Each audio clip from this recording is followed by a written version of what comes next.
Yes guys, welcome back to another video. Welcome to the George Benson Football Channel. We got breaking news over the weekend. Not so much breaking anymore, but Chelsea lose again. That isn't a shock to any of us anymore, beaten 4-0 by Manchester City. I was away for the weekend and I decided now that I'm back on Tuesday, nobody wants to hear about a defeat to City where we got beat 4-0, battered, away from home, out of another domestic cup. You guys probably don't want to hear about it anymore. It's all pretty much the same old story. Can't score goals, can't create chances. So what do we go and do? We go and buy another player who plays off the striker, who plays off the wing. Is João Felix going to solve any of Chelsea's problems? Yes, he might solve a couple of them because we've got so many injuries to so many key players, including two inside one game against City in the Premier League with both Sterling and Pulisic going off. But I want to explore in this video today a little bit about this João Felix story. We've seen heavy links over the past couple of weeks with Atletico looking to loan him out because over the course of the 3.5 years that he has been a Benfica player, we've also got to remember, not a Benfica player, an Atletico player from Benfica. We got to remember that he is the fourth most expensive footballer in the history of the sport, costing 113 million from Atletico to Benfica, and he scored 25 goals in 96 La Liga matches. So a very exciting player on his day. I think in the World Cup he showed again that there is some serious talent in João Felix. You know, Atletico are not going to go out there and spend 100 plus million on a player who, yes, he had one good season at Benfica before they splashed that level of cash. But there is a lot of quality in there that is game-changing, match-winning. But at 23 years old, there is no doubt in my mind that so far, João Felix's career, when you look at that price tag and use that as like a make-weight, underwhelming to say the least. And at the moment, it looks as though Chelsea are going to be spending 11 million euros on the loan fee. I want to talk about the financial side of this deal and how it kind of ties in to some of the negative perspective narratives right now about the way that Chelsea are conducting our incoming transfer business. 11 million euros for a loan. Dennis Zakaria costs 3 million for the season. 11 million here for 5 months. People are saying 6 months. It sounds a lot better to say 6 months than 5 months. That's the reality of it. The season ends, I think, on the 3rd of June or something like that, and we can't even get to FA Cup finals anymore. So our season ends in May, and Chelsea is spending 11 million plus covering the entirety of João Felix's salary. This is an astronomical sum of money. Arsenal were the favourites to get Felix. They obviously want Mykhailo Mudryk as well. They probably were never going to go for both of those players because we're talking about similar different roles, similar different calibers. So Chelsea have used the fact that Arsenal have turned their nose up at this fee, and I think as a result of both Pulisic and Sterling being injured just a few days ago, Chelsea have kind of gone, well, we know that I hope this is what they've done. We need a fullback replacement, recovery. We also need a midfielder, but you know what? We need an attacker as well because we can't score goals. We've got 20 goals in 17 Premier League games. It's awful, appalling, atrocious, the 3 different negative A's. Chelsea have gone in for Felix here, but I just think that is so much money to spend. We're going to be looking at spending like 20 million in total for a player who is a risk. Let's be honest, João Felix, when you look at the record at Benfica, 25 goals in 3.5 years of being a player when he's the 4th most expensive in the history of the game. That isn't good enough for me. And we're not exactly here buying proven talent. We're taking a risk on a player who's got a big name, whose name excites people. I think Felix is an exciting prospect. I'm not going to just sit here and say this is all a negative. I think João Felix has probably stagnated at Atletico Madrid. But I also think if Atletico saw a player that could absolutely set the world on fire and become one of the best in the world, I don't think they're going to be trying to offload him on loan.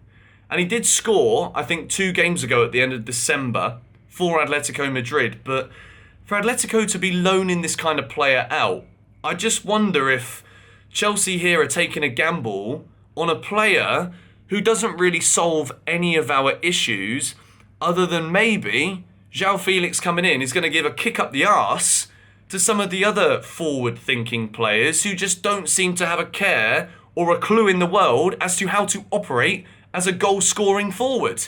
Now, at the moment, I'm looking at this and I'm thinking, well, where's he going to play? Because João Felix is certainly not an out-and-out number 9. I apologise to those of you that are super excited about this, by the way. I've just come in here with a load of negatives today, devil's advocate, because quite frankly, I kind of got a problem with this. Because although there's not a large sum or a large number of like traditional number 9s available in world football right now, and yes, we've signed David Fofana as well, who comes on for his debut in a 4-0 loss. It's not his fault, but you know, Chelsea have bought this guy, and the chances are, in the second half of January, we'll loan him out. He's a proper striker. Felix plays off of the striker.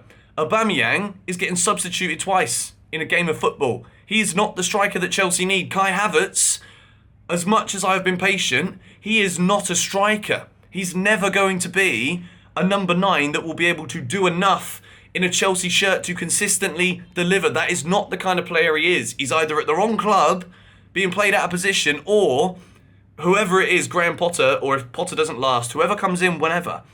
We've got to use Kai Havertz differently because he's not that player. Yes, people argue about service. Is João Felix coming in to be that player to provide service to Kai Havertz? If so, what happens to Sterling when Raheem Sterling comes back from an injury?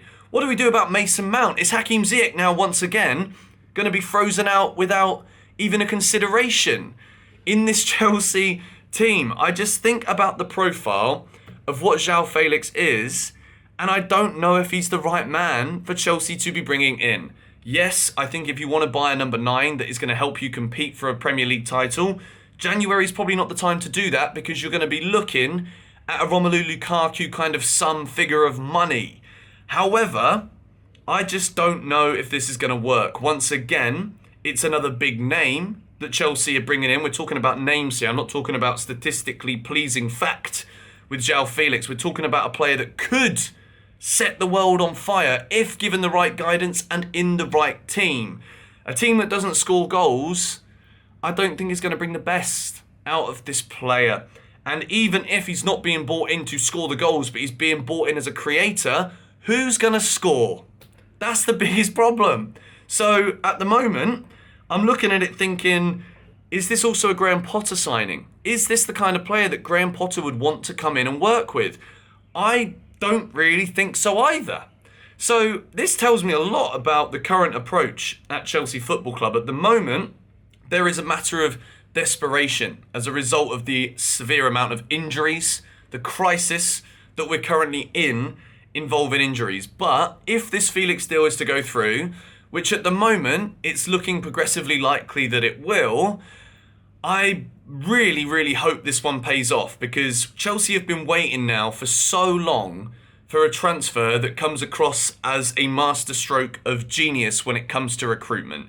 We have had so many players come through the door that have been risky punts that we don't know if they're going to work or not, and the majority of the time, the vast percentage of players that Chelsea have recently brought in have not made our team or Chelsea Football Club a better club or a better team. They have not helped boost results. We have not had a kind of impact signing for a very, very long time who comes in and takes us from here and elevates us up here. Is João Felix going to be that player? I would love to know what you guys think about this potential signing in the comments below. I know a lot of people will be excited about it. Don't get me wrong.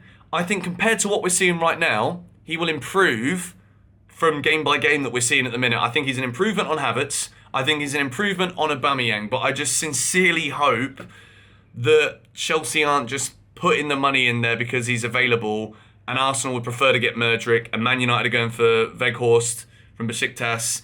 I really hope Chelsea aren't just doing this to be like, right, well, we can stop thinking about a forward anymore, because quite frankly, it's not just Havertz who's not scoring the goals. It's everything about this Chelsea right now that without Reece James and Ben Chilwell cannot create a single sniff in front of goal. Once again, that was my biggest pet peeve about watching us away at Man City in that 4-0 defeat. Bashir Humphries, thought he was excellent. Didn't really give the ball away very much, made all his tackles. Koulibaly embarrassing again. Chelsea are in a bit of a rut. João Felix, it's exciting, don't get me wrong. I don't know if a player who's never scored more than 10 in a season is ever going to be able to come in and solve the problem that Chelsea cannot score or shoot. I really hope he does. So yeah, let me know your thoughts on this signing. It's hopefully going to get done. I will update you guys in further news videos, either today or tomorrow when it is or isn't. Come on, you Blues.